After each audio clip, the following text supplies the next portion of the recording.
도서를 읽어주는 서생 동국사기 29번째 시간입니다. 지금까지 삼국을 개략적으로 이렇게 전부 훑어보았는데, 이번 시간에는 각 지방 나라와 각 지방의 특산품, 그리고 역대 왕들을 일련표대로 한번 쭉 훑어보는 시간을 갖도록 하겠습니다. 물산, 약표 이렇게 해서 각 지방의 특산품이 무엇이 나는가 이렇게 개략적으로 있고요. 그 다음에 이제 신라 역대 왕들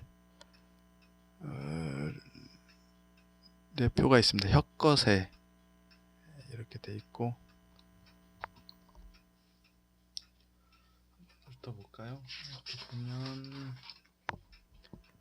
그 다음에 유리, 이사금 뭐 이렇게 쭉 되어 있습니다.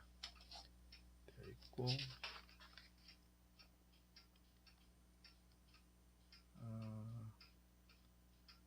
내지 마립간 이렇게 되어 있고, 경덕왕,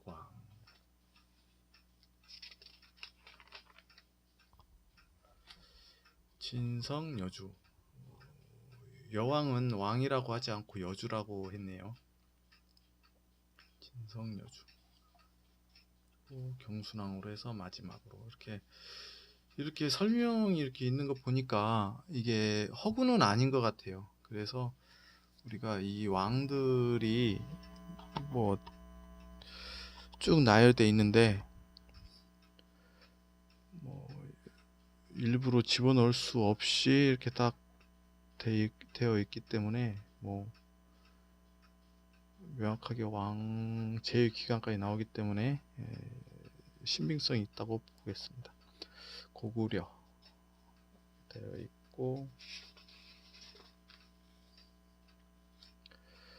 고구려 이제 광개토 대왕이 있었는데, 광개토 왕이라고 되어 있는데 너무 기사가 짧게 되어 있어서 나름대로 좀 실망이 되었던 부분이 좀 있었습니다. 또 수군을 이끌고 남하를 해서 뭐 이렇게 백제의 성을 뺏었다까지밖에 없어가지고 조금 아쉬움이 남는 부분이 있었고요.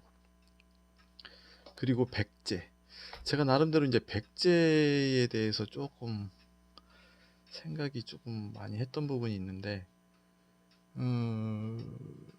이제 고주몽이 소선호와 결혼을 해서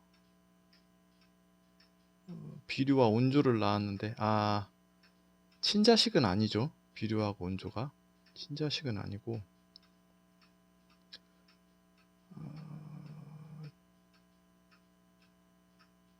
의붓아들인데, 이제 유리왕이 그 후사가 되기 때문에 별 수 없이 이제 소선호가 비류와 온조를 데리고 이제 남하를 했습니다. 해서 근데 이제 온조 같이 남하를 했는데, 온조왕은 잘 정착을 해서 나라를 갖추게 되었는데, 비류왕은 그렇게 하질 못했어요. 뭐 여기에서 이제 설명되기를 미추홀이라고 하는데, 바닷가기 때문에 뭐 그렇게 자리를 잡지 못했는데, 뭐 여기에도 이제 온조왕 다음에 다루왕으로 되어 있죠. 온조왕 원자니까 온조왕은 장자죠. 그렇기 때문에 비류왕은 역사에서 잊혀진 왕인데, 이분이 사실 미추홀에서 인천에서 남하를 해가지고 부안의 곰소 지역으로 남하를 해서 정읍시에 있는 영원면, 그러니까 이제 고부면 영원면 그 사이에 고사부리 성이 있는데, 거기에서 나라의 기초를 세웠죠. 그래서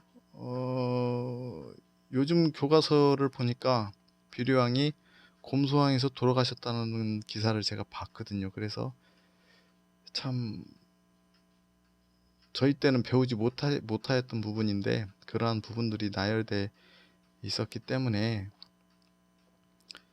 비류왕이, 그러니까 공주는 원조의 후손들이 밀려 내려와서 수도로 정한 곳이고, 고사부리성은 처음부터 계속 거기에서 비류의 자손들이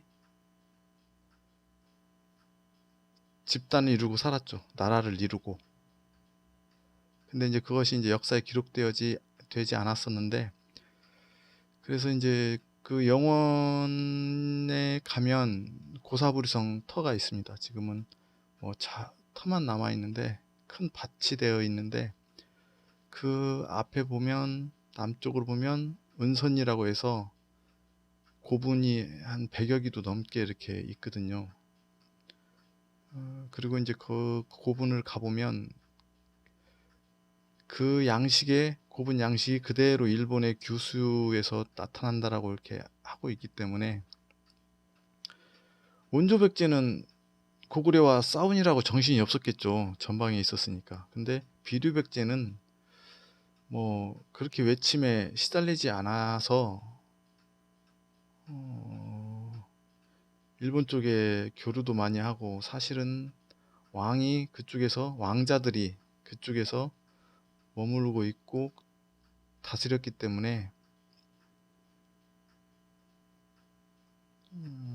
비류 백제가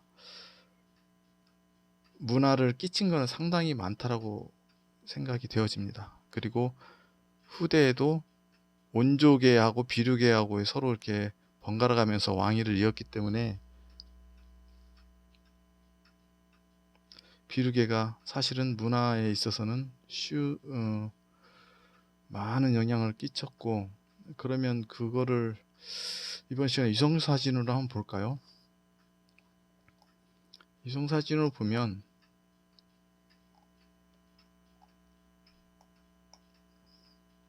인천이 미추홀이겠죠. 이렇게 해안가를 타고 내려와서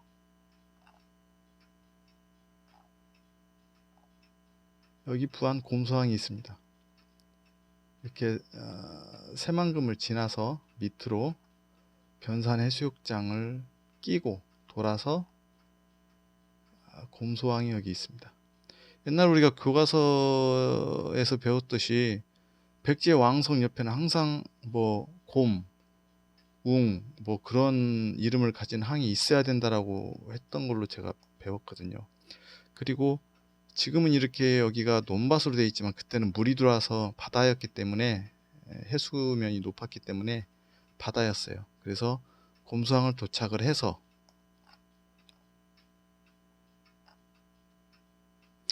여기가 이제 고부거든요. 그리고 이쪽이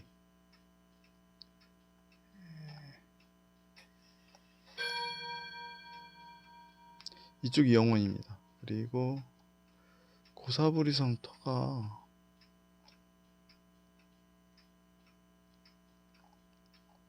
이근방에 있다라고 알고 있거든요. 이근방 논밭에.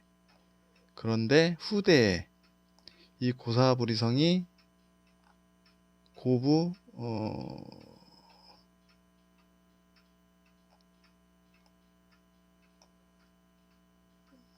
성황산으로 옮겨갔죠. 그래서 이걸 고사부리성이라고 하는데 사실 이건 고부 읍성이고요. 그렇고, 그래서 비류왕이 여기에 정착을 해서 나중에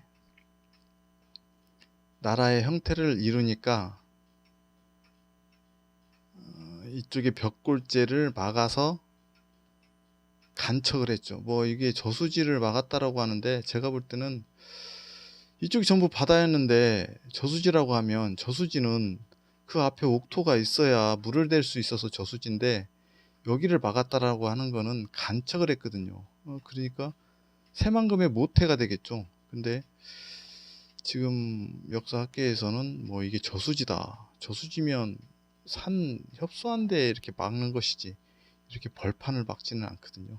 우리가 그렇기 때문에 이 벽골재는 비료백제가 뭐 물이 빠지면 큰 땅이 드러나는데 이거를 간척도 하지 못하고, 그때는 농사가 참 중요한 거였는데, 그렇기 때문에 이거를 막아서 간척주로 해서 나라의 근간을 세우지 않았느냐 해서 저는 그렇게 판단을 하고 있습니다.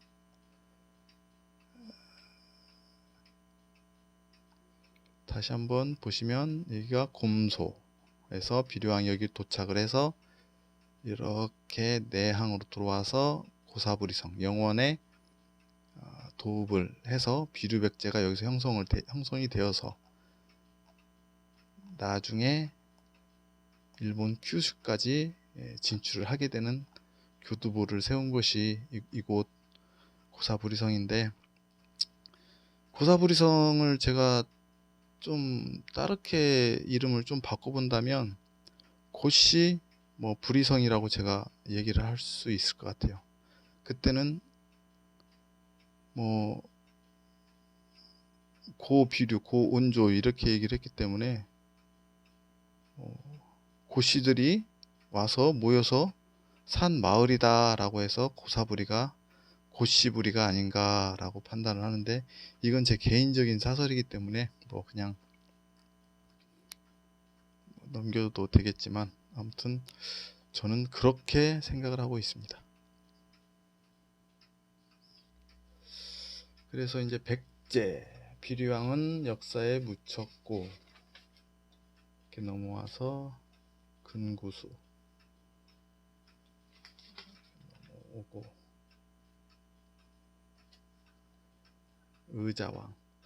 의자왕 이름이 참 뭐 의로 르자에 사랑 자자 의자왕, 그러니까 뭐 패자가 됐기 때문에 뭐 아주 나쁜 왕으로 느껴지지만 이 글자로 봤을 때는 되게 아름다운, 이보다 더 좋은 왕의 이름은 없을 것 같습니다. 역대 왕도표 이렇게 해서 마치고, 다음 시간에는 고려 사기에서 고려의 역사를 한번 해보도록 하겠습니다.